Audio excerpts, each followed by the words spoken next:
Hi friends, welcome back to our channel Dwaraka tech Telugu. మీరు ఎంతమంది iQOO G10 turbo plus mobile కోసం wait చేస్తున్నారు comment చేయండి. ఎందుకంటే మనకి ఈ మొబైల్ ఈ మంత్లో లాంచ్ అయిన ఛాన్స్ ఉంటుంది అనమాట. ఇది ఐక్యూ G10 సిరీస్లో ఇది బెస్ట్ మొబైల్ అని చెప్పవచ్చు. అంటే మనకి ఇది ఆల్మోస్ట్ బడ్జెట్లో వచ్చేదానికి ఛాన్స్ ఉంటుంది అనమాట. సో మనకి ఈ మొబైల్ సంబంధించిన కొన్ని కాన్ఫరెన్స్ స్పెక్స్ బయటపడి మనము తెలుసుకుందాం. ఎంతమంది ఐక్యూ లవర్స్ ఉన్నారో జస్ట్ కామెంట్ చేయండి, హాయ్ అని కామెంట్ చేయండి చాలు. ఈ మొబైల్ సంబంధించిన ఫుల్ డీటెయిల్స్ తెలుసుకుందాం అనమాట. మనం డిజైన్ అండ్ బిల్డ్ క్వాలిటీ అనుకుందాం. ఇది ఫ్రంట్ అయితే ఫ్లాట్ డిస్క్ ఉంటుంది. అంటే నా ఎక్స్పెక్టేషన్ ప్రకారము ఫ్రంట్ క్వాడ్ కోర్ వస్తుంది అనుకున్నా, ఎందుకంటే మనకి ఐక్యూ G10 కూడా సేమ్ క్వాడ్ కోర్ డిస్ప్లే వచ్చింది. బట్ ఇక్కడ ఫ్లాట్ డిస్ప్లే అంటున్నారు అనమాట. చూడాలి. బ్యాక్ అయితే గ్లాస్ ఫినిష్ ఉంటుంది, సైడ్ అయితే ప్లాస్టిక్ ఫినిష్ ఉంటుంది. ఇది మనకి డ్యూయల్ స్టోరేజ్ స్పీకర్ సపోర్ట్ ఉంది, అలాగే ఇన్ స్పేక్ పేమెంట్ సపోర్ట్ ఉంది. మనకి ఇది IP65 వాటర్ సపోర్ట్ ఉంది అనమాట. ఇక్కడ IP16 ఇచ్చిండాలి, బాగుండేది. బ్యాక్ ప్యానల్ డిజైన్ కొంచెం అటాచ్ చేసింది అనమాట. కాకపోతే నాకు అనిపించింది ఏమంటే ఐక్యూ నియో 10R ఏ డిజైన్ ఉందో సేమ్ డిజైన్ చెప్పొచ్చు బ్యాక్. కాకపోతే ఐక్యూ G10 ఉన్న డిజైన్ ఇచ్చింటే ఇక్కడ కొంచెం బాగుండేది.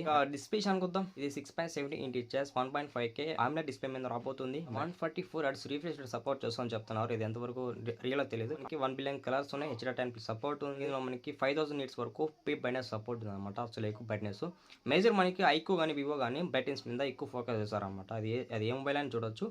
బ్రైట్నెస్ మినిమం ఎక్కువ ఉంటుంది అనమాట. ఇది ఫ్లాట్ కాబట్టి మనకి విజువల్స్ కూడా కొంచెం బాగుంటాయి ప్లస్గా. మనం ప్రాసెస్ విషయానికి వద్దాం. ఇది MediaTek Dimensity 9400 ప్రాసెసర్ మీద రాబోతుంది. ఇది కూడా బెస్ట్ ఫ్లాగ్షిప్ ప్రాసెసర్ అని చెప్పొచ్చు. ఇది 3.9 బిలియన్ ప్రాసెసర్, LPDDR4X ఉంది, అలాగే UFS 4.1 మీద రాబోతుంది అనమాట. మనం మాట్లాడుకోవాల్సింది ఈ ప్రాసెసర్ మనకి BGMA కానీ కాల్ ఆఫ్ డ్యూటీ ఈ టైప్ ఆఫ్ గేమ్స్ ఏదన్నా కూడా మనకి బెటర్గానే ఆటోమేట్ చేస్తుంది.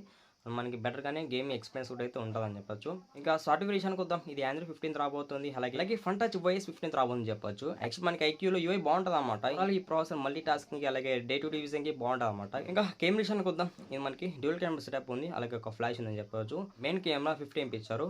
ఇందులో OS కూడా సపోర్ట్ ఉంది, ప్లస్ సోనీ సెన్సర్ కూడా యూజ్ చేశారు. బట్ కన్ఫర్మ్గా ఏ సెన్సర్ యూజ్ చేస్తారని తెలియదు. కెమెరా యూజ్ చేసుకుని మాక్సిమం 4K 30fps లో వీడియో రికార్డ్ చేసుకోవచ్చు. వీడియో క్వాలిటీ బాగుంటుంది. సెకండరీ కెమెరా విషయానికి వద్దాం. సెకండరీ కెమెరా మనకి ఇక్కడ 8 MP ఇచ్చారు. ఇది అల్ట్రా వైడ్ యాంగిల్ కెమెరా అని చెప్పొచ్చు. యాక్చువల్ మనకి ఈ కెమెరా నుంచి కూడా మంచి ఫోటోస్ తీసుకోవచ్చు. ఫ్రంట్ కెమెరా విషయానికి వద్దాం. ఫ్రంట్ కెమెరా మనకి ఇక్కడ 16 MP ఇచ్చారు. 16 MP అంటే కొంచెం తక్కువే అని చెప్పొచ్చు. మీరు అనుకున్నంత ఫ్రంట్ ఫోటోస్ అయితే ఉండదు, కానీ కొంచెం నార్మల్ డీసెంట్ ఫోటోస్ అయితే కవర్ చేయగలదు ఫ్రంట్ నుంచి. ఫ్రంట్ కెమెరా యూజ్ చేసుకుని మాక్సిమం 1080p 30fps లో వీడియో రికార్డ్ చేసుకోవచ్చు. బ్యాటరీ విషయానికి వద్దాం. ఇదే ఈ మొబైల్ హైలైట్ అని చెప్పొచ్చు. ఇది 8000 mAh బ్యాటరీతో రాబోతుంది అనమాట. ఇప్పటి వరకు ఏ బ్రాండ్ కూడా మనకి 8000 mAh బ్యాటరీతో తేలేదు. ఫస్ట్ టైం ఈ మొబైల్ అయితే వచ్చింది. చాలా బిగ్గెస్ట్ బ్యాటరీ అని చెప్పొచ్చు ఈ మొబైల్లో. నా దేశం వరకు ఈజీగా నార్మల్ యూస్కి అయితే ఈజీగా 1 వీక్ వచ్చేదానికి ఛాన్స్ ఉంటుంది అనమాట. ఒకవేళ మీరు ఎక్కువ గేమ్స్ ఆడి అలాగే ఇన్స్టాగ్రామ్, యూట్యూబ్ ఇలాంటివి చూస్తే మీకు మాక్సిమం 2 days వచ్చేదానికి ఛాన్స్ ఉంటుంది. చాలా పెద్ద బ్యాటరీ, చాలా బిగ్గెస్ట్ బ్యాటరీ అని చెప్పొచ్చు ఇప్పటి వరకు ఐక్యూలో. మనకి 90 watts అయితే ఫంక్షన్ సపోర్ట్ ఉందన్నమాట. రివర్స్ వైట్ ఛార్జింగ్ సపోర్ట్ ఉందన్నమాట. ఓవరాల్గా ఈ మొబైల్ సంబంధించిన అన్ని ఫీచర్స్ అయితే కవర్ చేస్తామని చెప్పొచ్చు. ఇప్పుడు చెప్తా నాకు ఈ మొబైల్ ఏమేమి ప్లస్ పైన వచ్చాయి.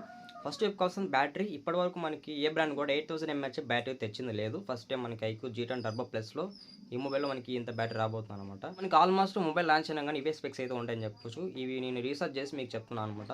లాస్ట్ వరకు మన వీడియోని ఎవరైనా వాచ్ చేస్తుంటే ప్లీజ్ ఛానల్కి సబ్స్క్రైబ్ అండి. వీడియోకి అయితే లైక్ కొట్టేసేయండి.